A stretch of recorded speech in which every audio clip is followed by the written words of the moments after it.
Well, hello everybody. I am Cormac Bluestone. I am a composer and one of the songwriters on It's Always Sunny in Philadelphia. And welcome to my live stream here, courtesy of Spitfire Audio. Hello, how is everyone doing? What are we going to talk about today? We're going to talk about a couple different episodes. I'm really excited to talk about these, just kind of a smorgasbord.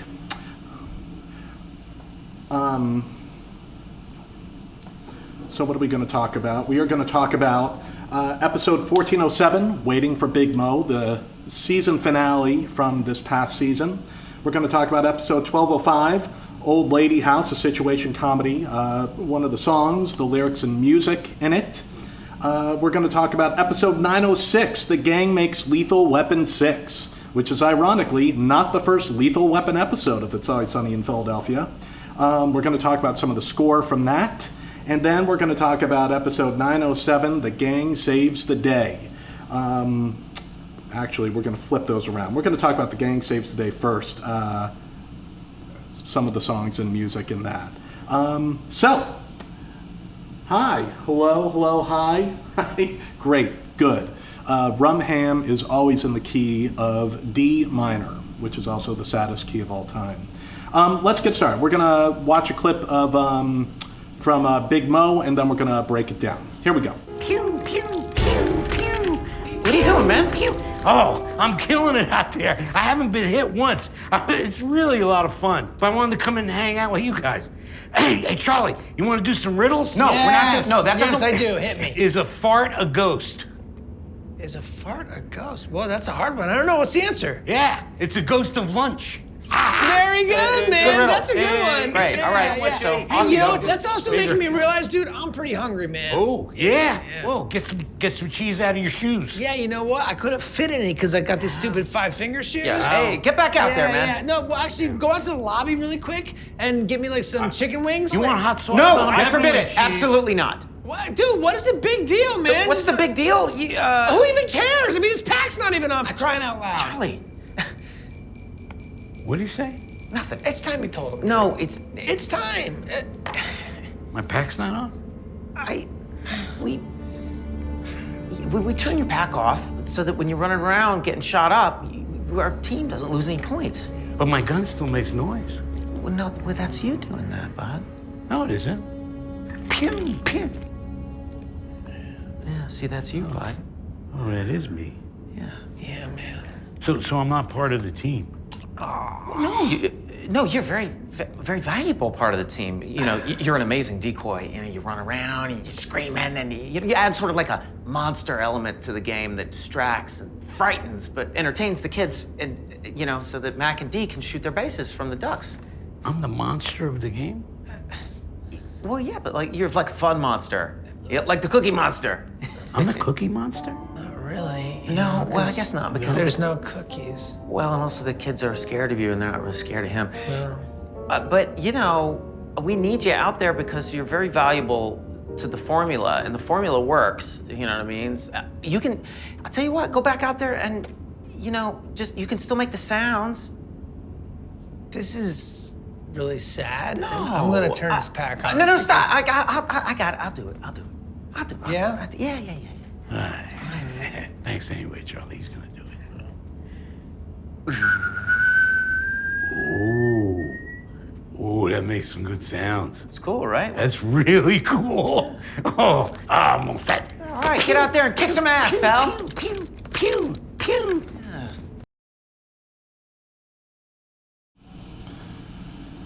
All right, so we have about 3 cues in there we're going to talk about today. Hopefully I'm not going to suck the comedy out of this episode. I love this episode.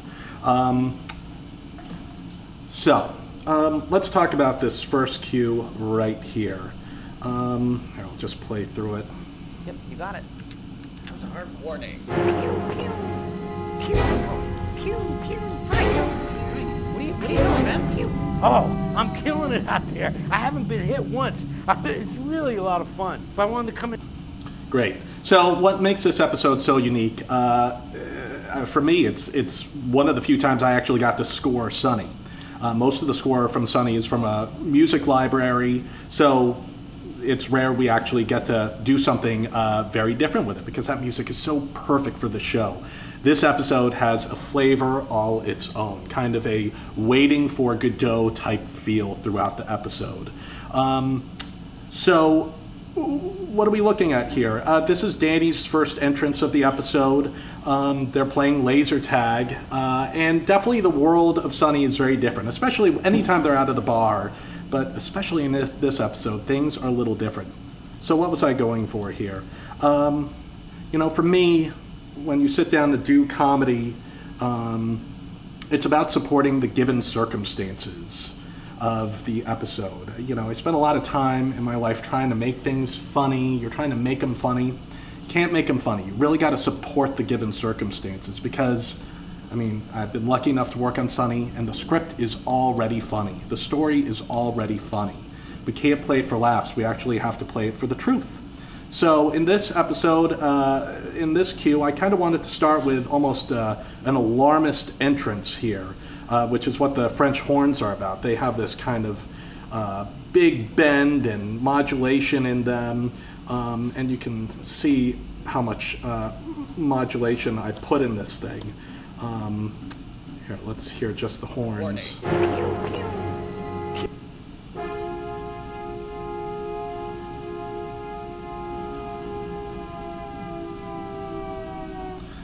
I love using a French horn bend. Lost used to cut to commercial. They'd always have like this French horn bend down. And ever since I heard that, that's just something I like to incorporate into my stuff. It sounds alarmist, it sounds different. Sometimes in parallel fifths and fourths. In this case, we're using a minor third to kind of set the alarmist tone and surprise of this. And the rest of it, we have just our timpani and strings all kind of working together down here. That's a hard warning. What are you doing, man? Oh, Right? As if this orchestra is really just digging into their violins. These really tight staccato licks that I can barely even sing, much less play. So that's what that first cue is about, just supporting the surprise. Every time one of these characters makes an entrance in this episode, it's a little bit of a surprise, a little bit of a gotcha moment, and we really wanted to support that in it. Let's jump to the next cue. That's not even off, crying out loud. Charlie, what did you say? Nothing. It's time we told him. No, it's time. My pack's not on? we turn your pack off so that when you're running around getting shot up, our team doesn't lose any points. But my gun still makes noise. No, but that's you doing No, it isn't. Pew, pew. Yeah, see, that's you, bud. Oh, that is me. I love this cue because it is so brutal and Danny just plays it so truthfully and sadly to the bone. And that's what we have to do with the music. In my experience composing on other shows, and this show, I really always like to use a bell, a piece of percussion, something when someone has a realization about something. Again, I don't want to telegraph the joke to come. I just want to support the given circumstance of Danny is starting to figure something out, right? And then Glenn has to confess something. Dennis has to confess what has been going on here. Who even cares? His pack's not even off, crying out loud. Charlie, What did you say? Nothing. It's time we told him. no, It's time. Right? And that's just a little xylophone just tapping away. I experimented with a couple live instruments and landed on this xylophone. It just had kind of the lightest, airiest, oddest feel, hitting kind of a high, almost toneless note. My pack's not on? we turn your pack off so that when you're running around getting shot up, our team doesn't lose any points. But my gun still makes noise. No, but that's you doing No, it isn't. Pew, pew. Yeah, see, that's you, bud. Oh, that is. And that's it, right? As the confession comes out and Danny has the true realization about what's going on, just some descending strings to set the tone. And I think by landing it, playing it as truthfully as possible, we actually get some of the biggest laughs. I think one of the biggest mistakes composers and actors, artists in general make is they want to show why the scene is happening. And that why is always predicated on an emotional quality about what's happening. Here, I'm just trying to focus on how the scene is happening, what's happening, and supporting that. Let's look at the last cue of this clip. The Cookie Monster. I'm the Cookie Monster? No, well, I guess not, because There's no cookies. well, most of the kids are scared of you, and they're not really scared of him. But, you know, we need you out there because you're very valuable to the formula, and the formula works, you know what I mean? You can, I'll tell you what, go back out there and, you know, just, you can still make the sounds. This is... You know, and I wanted this to kind of just have this descending, odd feel as Glenn tries to salvage this with Danny. What I did here is I have this piano, and it's really just chords. It's a major chord, just walking it down.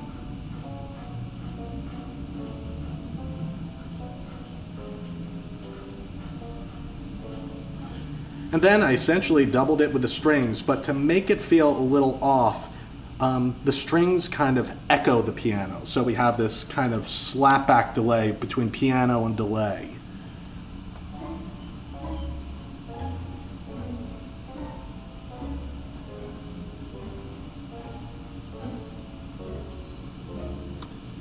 You guys get it.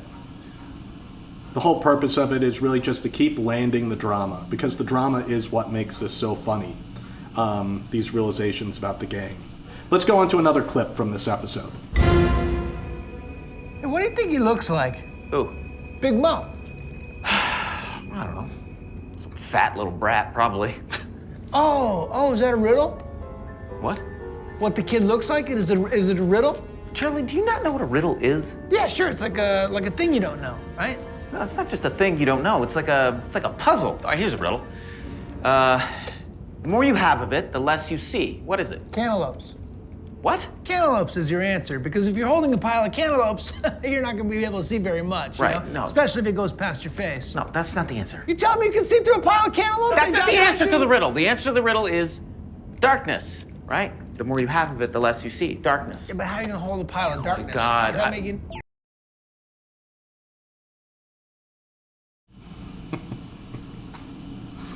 I love this episode.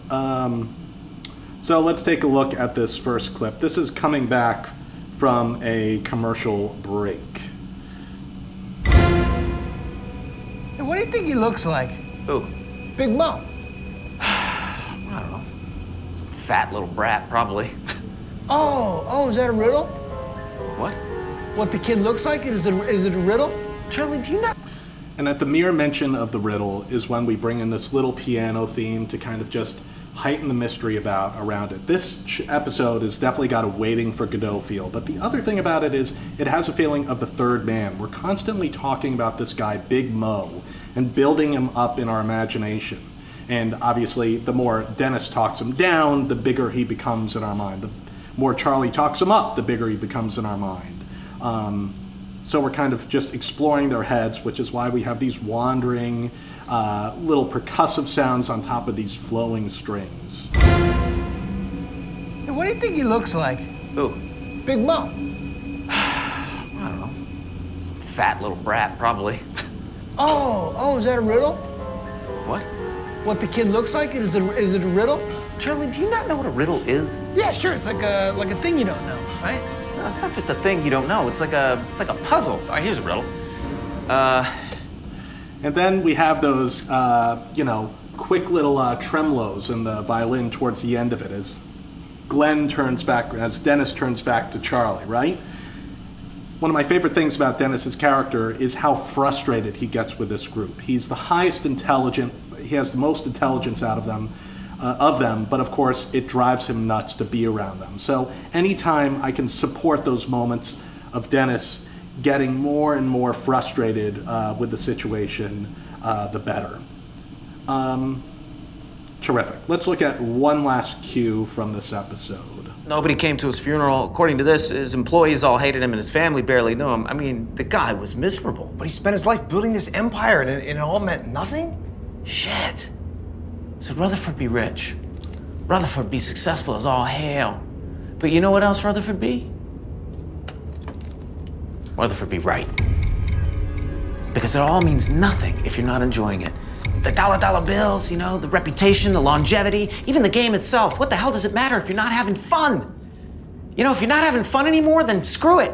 So if something deep down inside you is telling you it's time to move on, then maybe that's what we should do. So that's it? That's it. Time to end the game? Time to end the game. Goodbye, bass. Goodbye to the base we've held down for so long. I'm gonna miss it. But it's time to let Big Mo have it.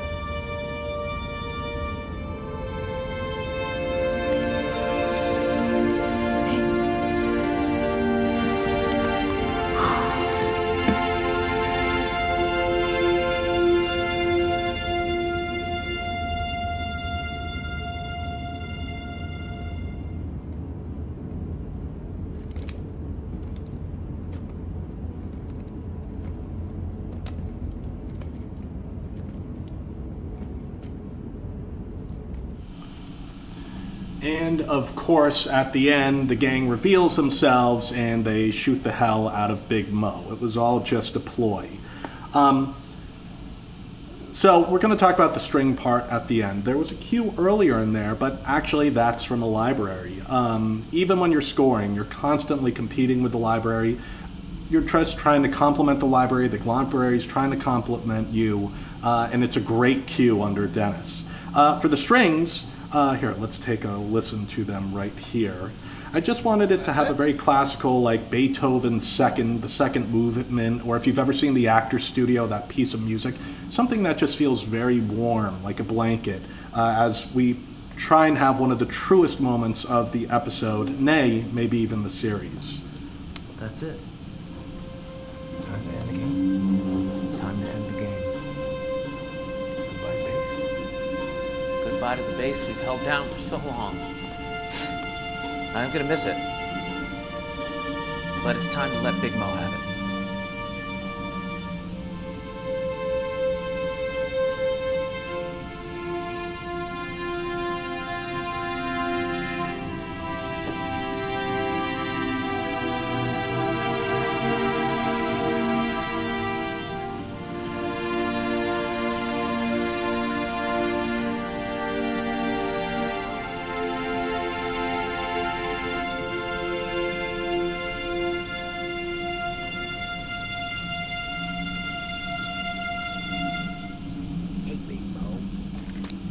Great.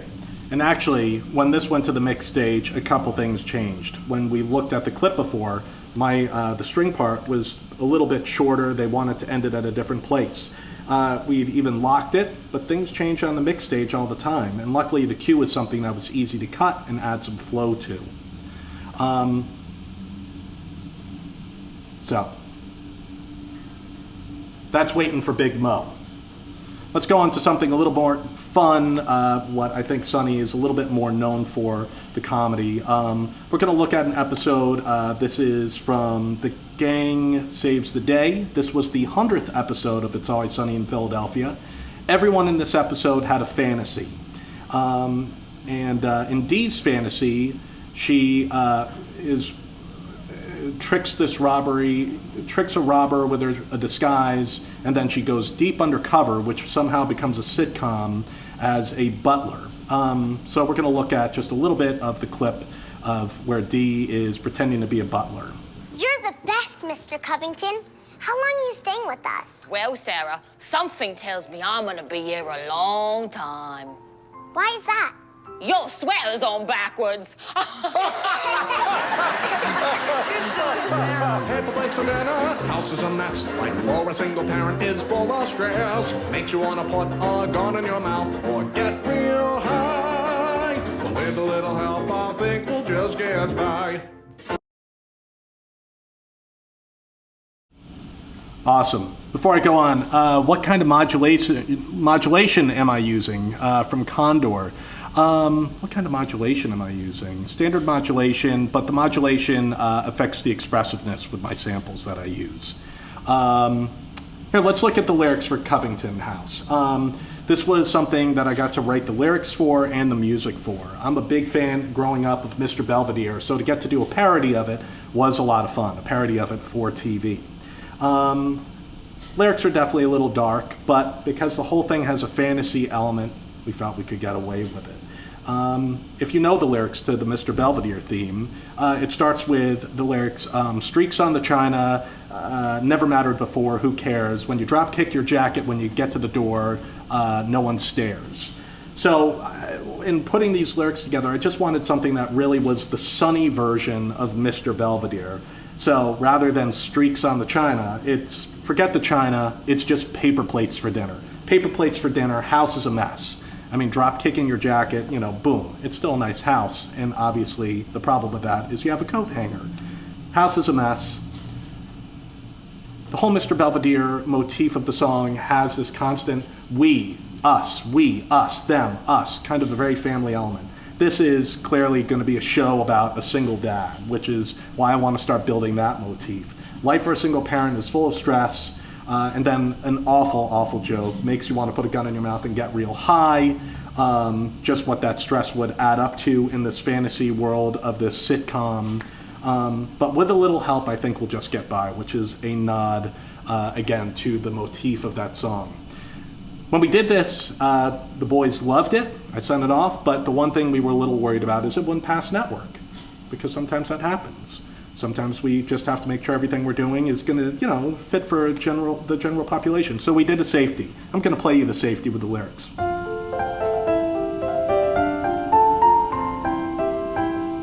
Paper plates for dinner, house is a mess. Life for a single parent is full of stress. You want to toss your hands in the air and say goodbye. But with a little help, I think we'll just get by. Great, great, great. So, again, just made a tiny adjustment to the lyrics, which are still in line with trying to articulate what the life of a single parent would be in this world, which would be, in this case, you want to toss your hands in the air and say goodbye.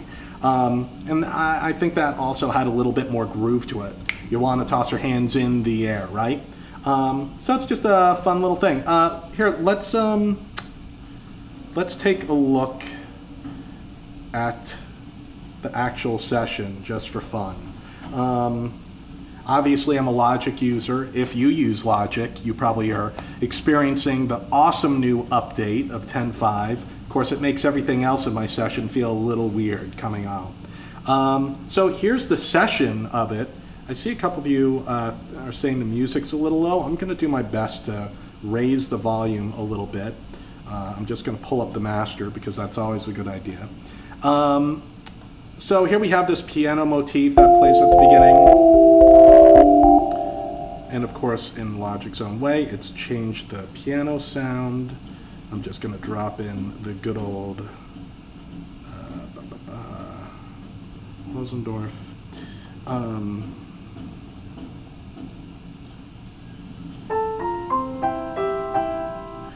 And if you watch this episode, we actually extended this motif for the 2-minute scene before this. And then for this, it's I'm going for Mr. Belvedere here, which is a very Dixieland band, New Orleans sound. I actually played in a Dixieland band in high school. So I'm a guitar player first, then a piano player, but I also play some other instruments. I play banjo, so I laid down this banjo part for it. I'm playing a strumming banjo, not a bluegrass.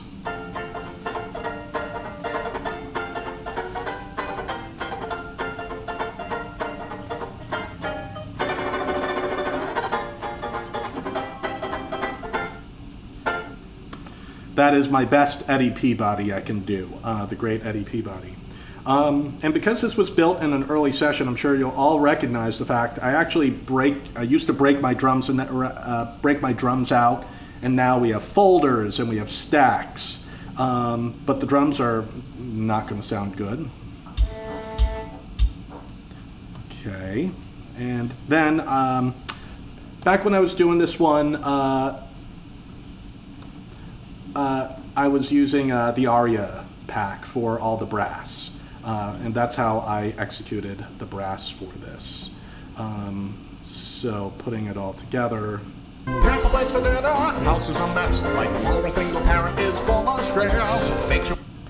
And of course, everything is going crazy on my computer because we're doing a live stream. But you guys get the sense of this. And for the safety that I played for you before, it's right here in the DAW. Just dropped it in. I'm not even sure I re-recorded the whole thing.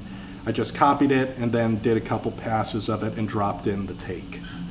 So that is Covington House. Wonderful. Let's talk about, what are we going to look at next? Lethal Weapon 6. This was another one. It was a rare case I got to score the show. Never felt like I was scoring the show because I'm scoring a movie in the show, but it was still a lot of fun to get to do. And it was really fun to return to this motif of the gang wanting to make a real Lethal Weapon movie. So the whole time we're doing this, we're really trying to nail this score. Let's watch a clip, and after we watch the clip, we'll break some of it down.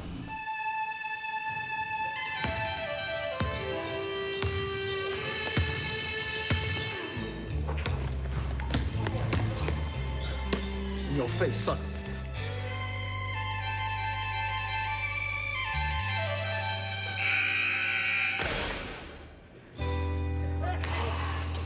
Shit.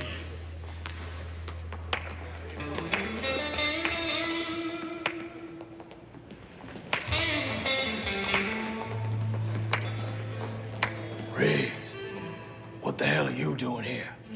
Our relationship is strained. Thought I'd give you some pointers on your jump shot. Noticed you weren't squaring up on the basket. Schooling a black man on basketball. You must be crazy. Crazy enough to want to know why you never RSVP'd to my wedding. Gee, do I want to see my ex-special forces ex-partner marry my baby girl daughter? Thanks. I respectfully say no. I'll tell you what, Sarge. Let's play a quick game of one-on-one. You score on me, you don't have to come to the wedding. If I score on you, I don't have to come to the wedding. That's right. So all I do is score once and then I don't come to the wedding. Yes. Well, this is gonna be a slam dunk.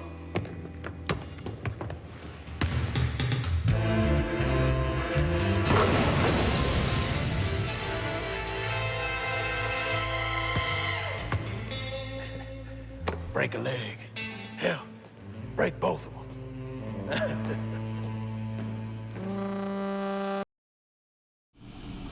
All right. I mean, just totally absurd, this Martin and Riggs thing. This was a blast to get to do for so many reasons. Getting to emulate this score, the musicians who wrote this is David Sanborn on saxophone and Eric Clapton on guitar. And it was just a lot of fun to get to play with that genre. So here we have the session. We'll just kind of scan through some of it a little bit. For the saxophones on this, I use the audio, The Audio Engine Swam Pack. They're really flexible, they're great solo instruments, and this score was going to require a lot of saxophone, and I wasn't sure I was going to have the time to actually get a real saxophonist into the studio. I think I got this delivered on a Monday, and it needed to be in by Friday, first pass, and it was about 10-15 minutes of music.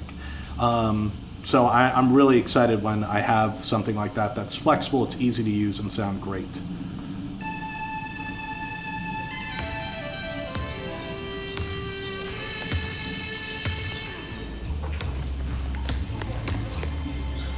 In your face, son.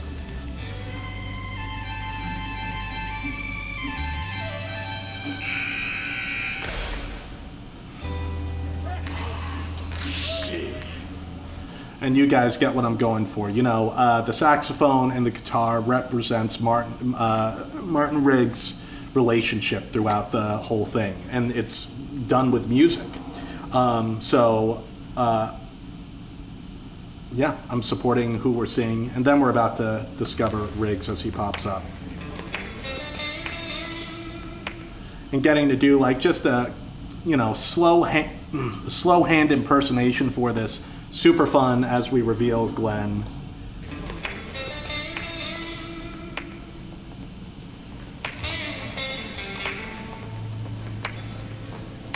Riggs, what the hell are you doing here? Our relationship is strained. Thought I'd give you some pointers on your jump shot. Noticed you weren't squaring up on the basket.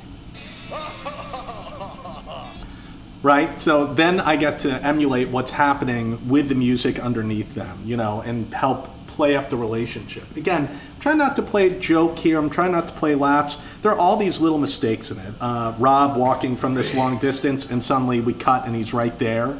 And the thing we have to keep in mind, or I had to really keep in mind while we were doing this and while I was scoring it, is they're doing their best to make the best lethal weapon they can. So I don't want to comment on the mistakes they're making. I only want to comment, not even comment, I only want to support the action that's relevant to the story. And I think that lets the comedy breathe, it lets them do their thing, and it doesn't get in the way. What the hell are you doing here? Our relationship is strained. Thought I'd give you some pointers on your jump shot. Noticed you weren't squaring up on the basket.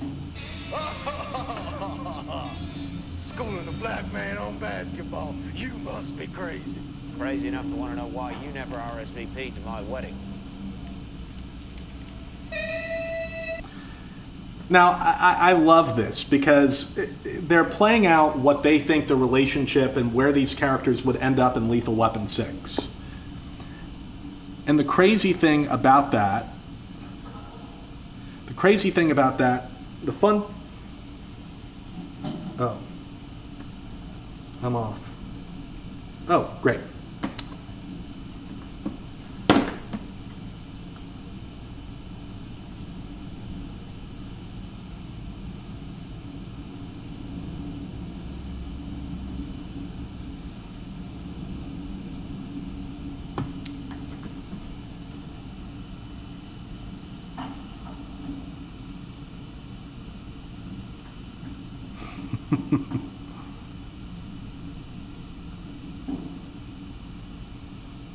All right.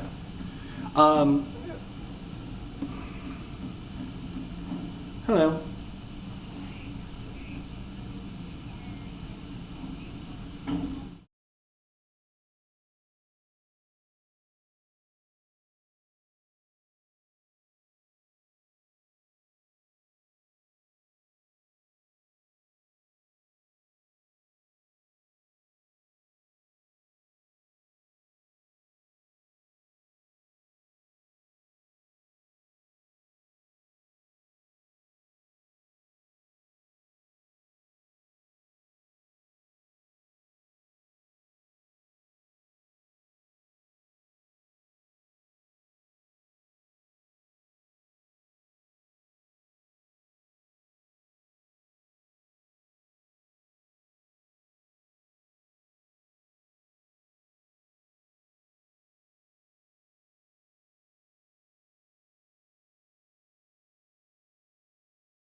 Wow.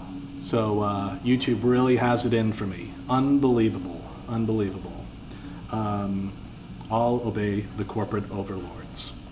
It's all good, though. We're going to move on in the best way possible.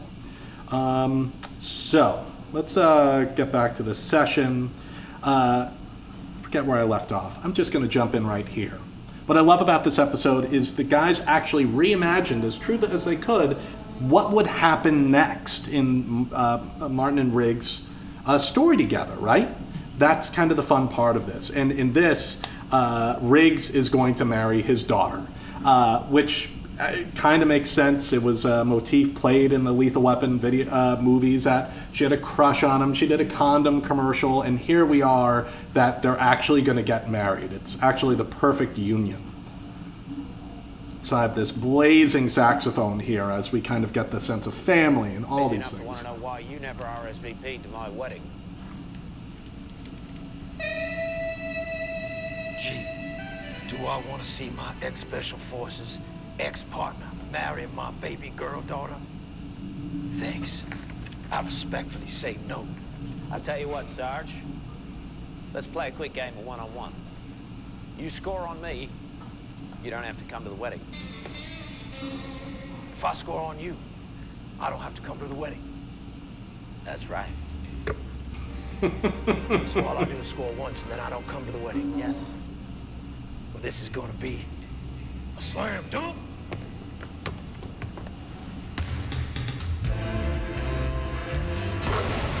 Right, and it's so tempting to want to comment on the fact that we have a body double that does not look like Rob. But again, the fun of this is actually trying to pull together, as if I was working for Frank on the episode as my producer, and we're trying to pull together the best version of this movie we can. So we're trying to do the score as true to it as possible, always supporting the given circumstances, avoiding playing out why the scene is happening, just showing how the scene is happening.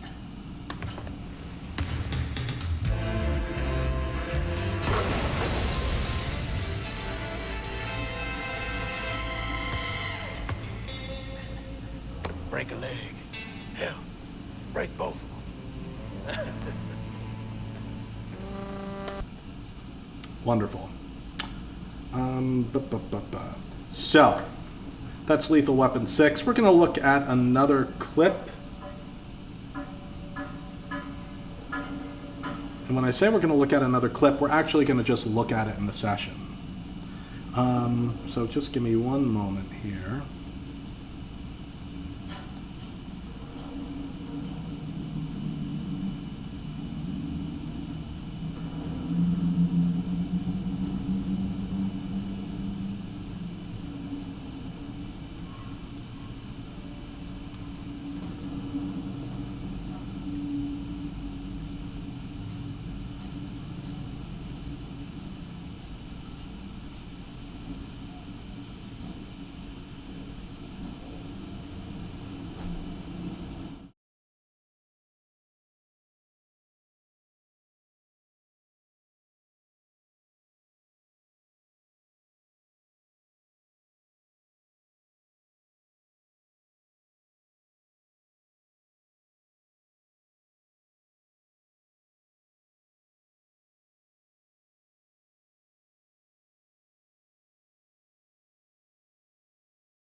All right, so obviously YouTube and me are not getting along today. That's okay. I got something else we're going to look at today. We're going to take a look at, we're going to jump to the last episode we're going to talk about today.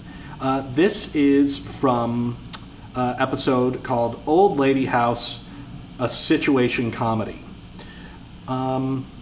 And I thought it would be fun to kind of just talk a little bit about what goes into these songs, these ideas, when we're putting them together. So in the case of Old Lady House, when we essentially, their cameras in Charlie's mom and Rob's mom live together. They set up some cameras. Dennis sets up an editing bay, and they start to make a TV show from the security footage. It's a really funny episode. So at some point, the idea is Dennis creates a whole theme song package for the show. So we're going to explore this. This is where I was coming from it. In the script, it says, suddenly peppy music kicks in, and we go into a cheesy sitcom opening credit sequence with a theme song, with Dennis singing the lyrics. We have a couple images we see over it. Mac drinks a beer, Mrs. Mac drinks a beer, Mrs. Kelly dusts. Kind of just a standard old 80s sitcom theme. When we started talking about me doing this, the lyrics were written, I think Dana Fineglass and Daniel Snyder wrote this awesome episode, and wrote the lyrics, life is hard on your own, but here's a place to call home.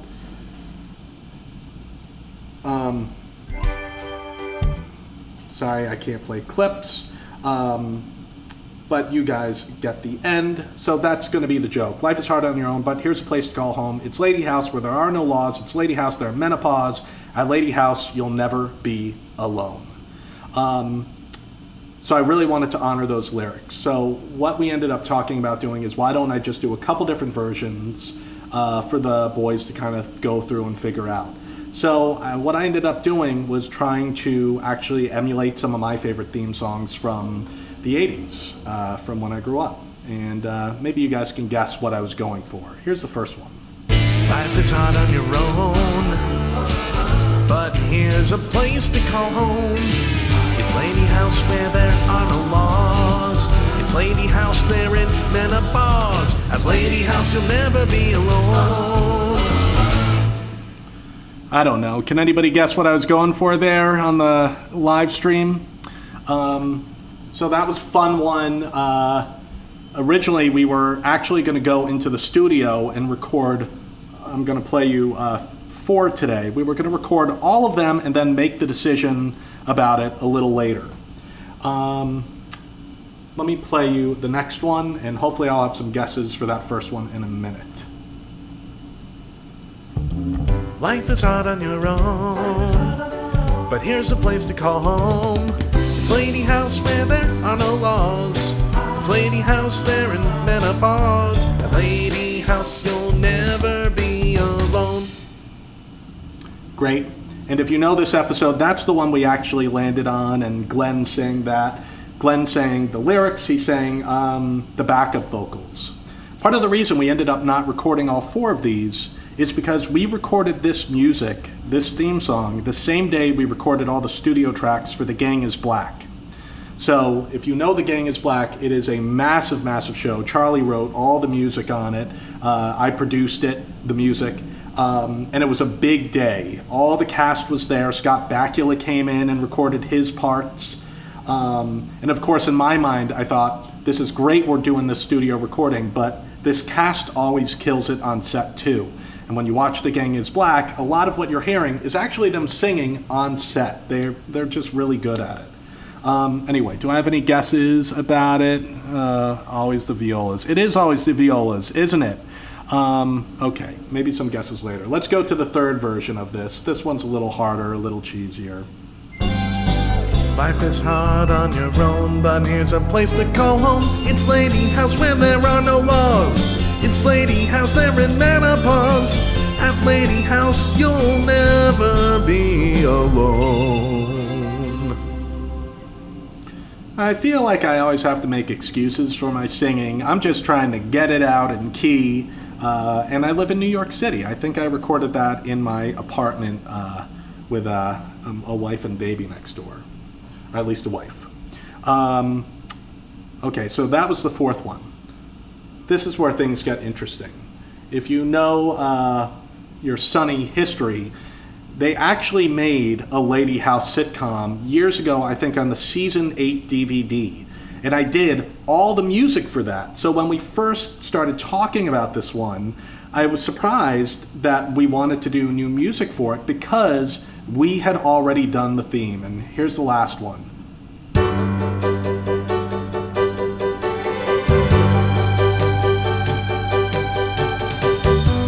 is hard on your own, but here's a place to call home, where there are no laws. They're inevitables in this lady house, in this lady house, in this lady house. Ooh, lady, lady house. You'll never be alone in this house.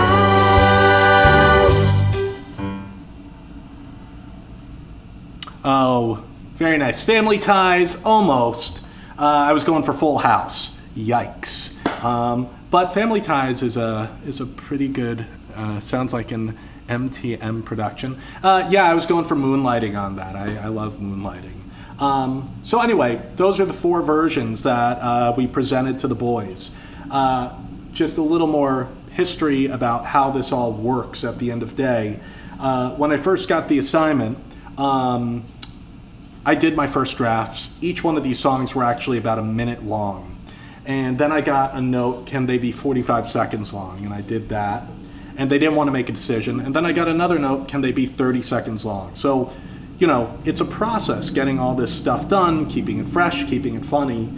And I didn't want to cut any lyrics. It was just about condensing it. It was actually a really great exercise in making everything fast, tight, and funny. So that's what all these things were about, trying to get this nice and tight. And we ended up going with the second version. Life is hard on your own, but here's a place to call home. It's Lady House where there are no laws. It's Lady House there in menopause. At Lady House you'll never be alone. Very nice. Very, very nice. So,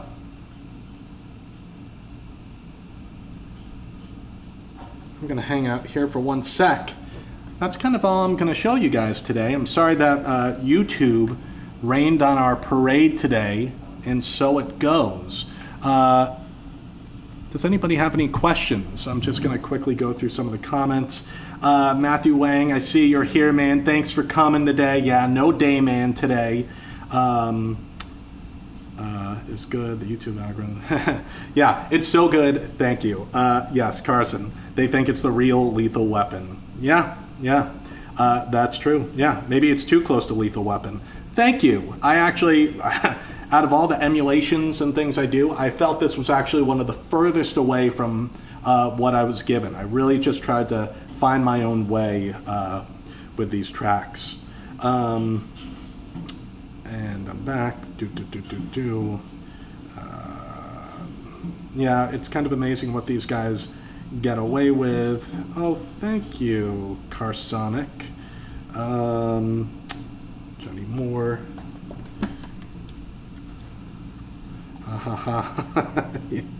Yeah, they're canceling my own music on YouTube when I'm showing my own music on YouTube. And a lot of, yeah, I feel mixed about the new Logic. I think it's awesome. It looks clean. It looks slick. But of course, it's just when you start digging into some old sessions, it's difficult to deal with. Some of these sessions are from like Logic 7, really, they're gray. Remember the old gray templates? That's what they look like. Do I have any workflow recommendations? Thank you, Carsonic. Workflow recommendations. Know what? Let me show you something. If you'll just give me one moment. We're not going to show a clip. Don't worry, YouTube. But I am going to quickly pop open a session here that we were going to talk about today. And let me go back to this. For something bigger, like these scores, which this is supposed to emulate a Hollywood orchestra, one thing that I find really helpful to do in working is start with just a piano track. Start with a piano track. Sometimes I break it out into 2, 3, 4 different piano tracks and start laying out all your parts that way. It's tempting, especially today, we have so much at our disposal, power instruments, samples. It's tempting to want to just start with the strings and these templates. I almost start with a naked template every time I work and build it from there. I've been making music on a computer since I was very, very young. I think I started on Performer in '87. I had a lot of MIDI gear, a Roland U220, an Alesis D4. So I learned when MIDI was first coming out how to learn how to sequence. Now there's just so much in this little box. I used to have a rack. I had a Tascam TSR-8 reel-to-reel. So it's tempting to jump into how powerful this stuff is. I suggest start off with just a piano track. Build it there, let it get sophisticated, and then you can start breaking it out into parts. Maybe you have a great idea for just the string part over that piano. You can drop that in as well. One other workflow thing I do, I know a lot of people don't do it, is I don't always break up my cues into different sessions. I might work all in one session if the computer can handle it. I find it's easier to make a more succinct score that way. I have to spend a little less time mixing. I kind of mix as I go, so my end mix moves a little quicker. And by building it all in one massive template, I can pull things around, make reprises easier, and not worry about, which sample did I use for this reprise that I want to do here. So that might be another thing for workflow that I like. How did I start composing? Oh, thank you, Spitfire. I listened to a lot of instrumental rock growing up. That was one thing. Instrumental rock and musicals. I prayed to the guitar gods, Joe Satriani, Steve Vai, Eric Bonilla. That's not his name. All those solo guitarists, though, who were telling stories with music without lyrics. And when I'd listen to their music, I constantly had these ideas of movies in my head. I loved listening to scores, obviously Back to the Future. When that movie came out, I probably watched it 100 times and wore the VHS tape out on it then. And I had a little go-kart growing up, or when I bike when I was growing up, I always had that score going through my head, or I'd be listening to it on a Walkman. So once I started getting into more scoring for picture, it just all came together for me. It was something I really had always wanted to do. I feel like I walk around life with a score going in my head. Antoine, I love this question. Any go-to string articulations? I am a huge fan of the pizzicato. I use pizzicato all over the place. I'll use pizzicato sometimes just at the beginning of a big string cue, just to give it a little pop. The pizzicato is the big one I use. I also really like using a tremolo, maybe doubling up. It depends on your sample pack. Maybe if your sample pack has, your second violins has two parts, put one of them as a tremolo underneath the first one. That sometimes helps warm it up. And I know this is a weird one. Try detuning one of your strings once in a while, just a little bit. It might warm up your mix. If you play guitar, every time I tune that B string, you tune it up exactly what the tuner is going to be. I always find I like to flatten that B string on it just a little bit to give it a little warmth, a little sweetness. So those would be my three suggestions for strings to kind of warm it up, to make it. 'Cause listen, we can all write, we can all compose. What we're really trying to do when we're emulating, when we're working with this type of workflow, is we're really trying to fool the audience into thinking they're listening to $1 million score rather than what we have made for them. How did I land the job on Always Sunny? Like anybody lands any job, I knew somebody. I've known Charlie Day for a really long time. And when I moved to LA, I'd been doing all these musical one-acts in New York for years with a little theater company at 55 Bar down in the Village. It's a great jazz destination.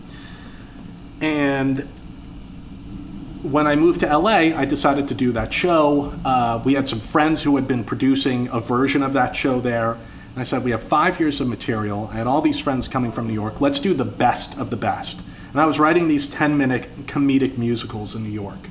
And Charlie came to one of the shows and he said, oh, this is great. These are funny, they're good. We're about to do a musical episode on It's Always Sunny in Philadelphia. Let me talk to Rob and Glenn and see if, we can hire you for it.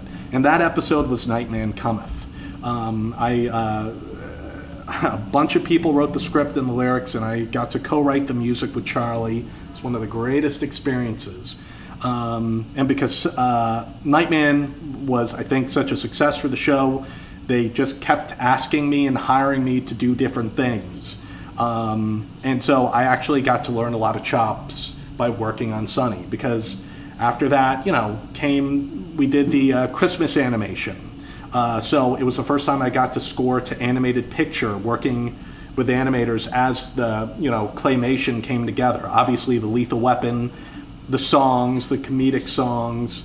I've gotten to do a lot of different things on Sunny. And I just keep saying yes, I keep making them happy, and they keep bringing me back. Did I take any orchestration classes? Absolutely.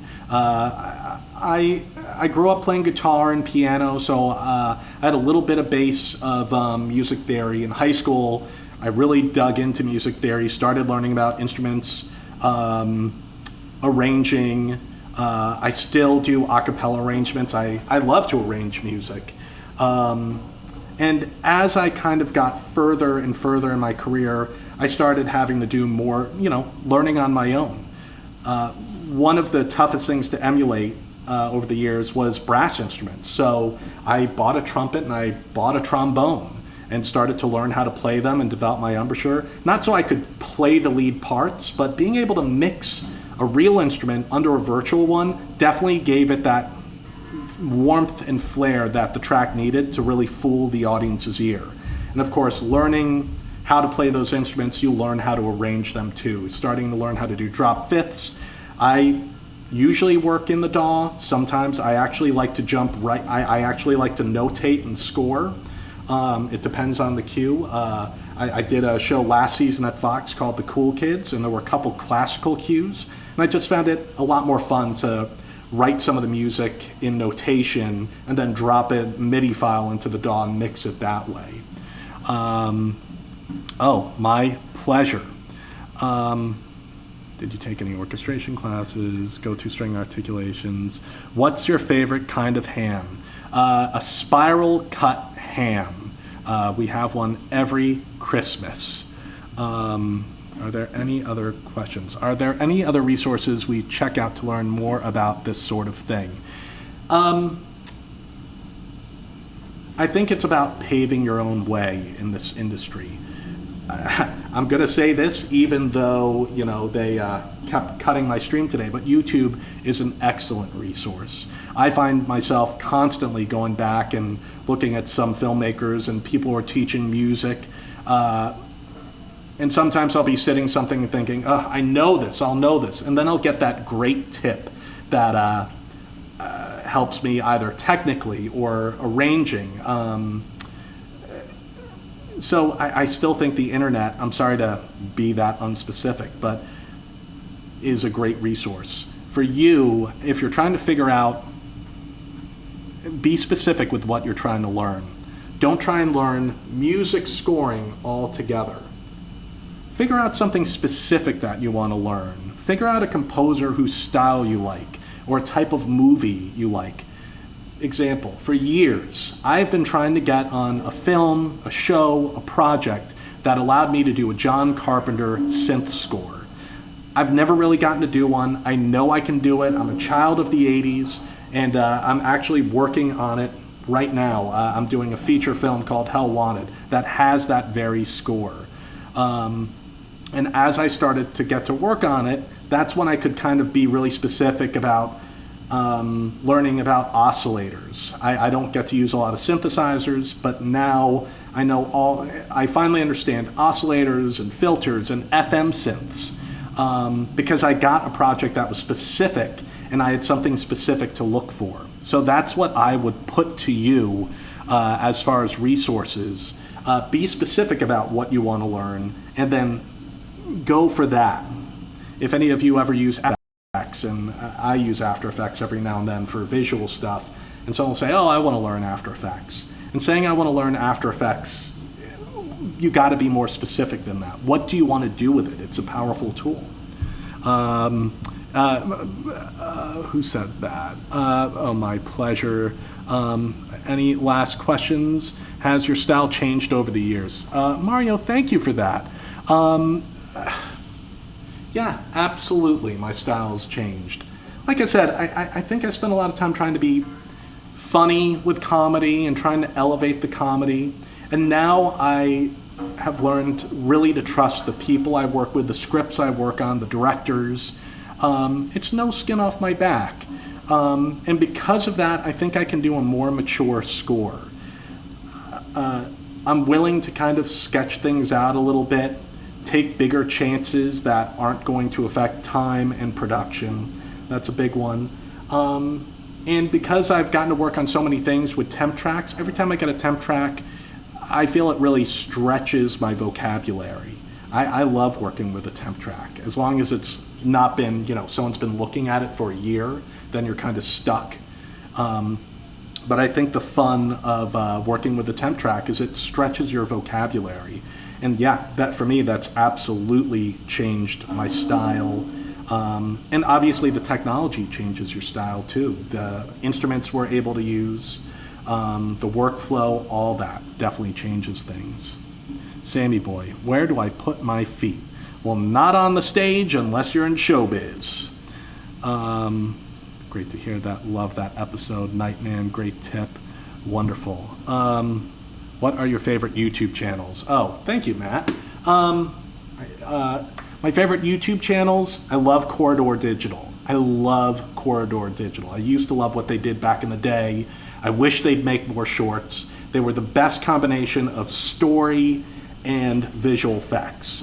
And they made a Medusa one once with a 3D rendering, and this goes a little bit to a question I was answering before. Each one of their videos was built around a single effect, but then they'd work the story for that effect. So it was a great short about digging up this treasure, and you're like, what's the treasure? And it's Medusa's head, and it's turning everyone to stone. Corridor Digital, I love them. Film Riot, I think those guys are great for learning about production side, and they've gotten so much better. The way they teach, very efficient. And I gotta say, the channel I'm obsessed with overall is Vintergarden.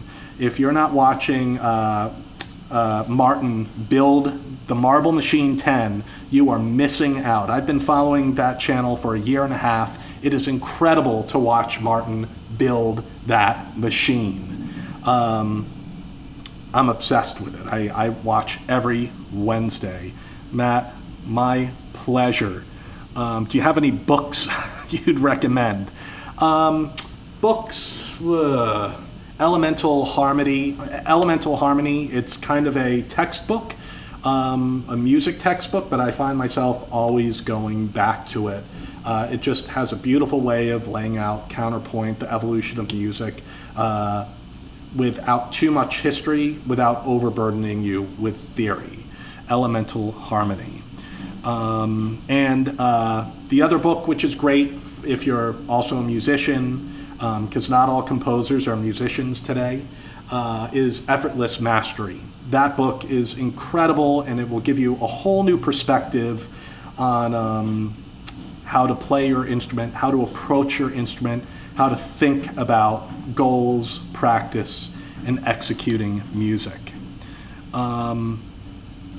There was one other I saw, style. Oh, favorite sample libraries. Okay, favorite sample libraries. I love Spitfire. I don't really use them right now, but I think what they have is incredible. I love everything they do, wide variety, and so you can dig so deep into their sample libraries.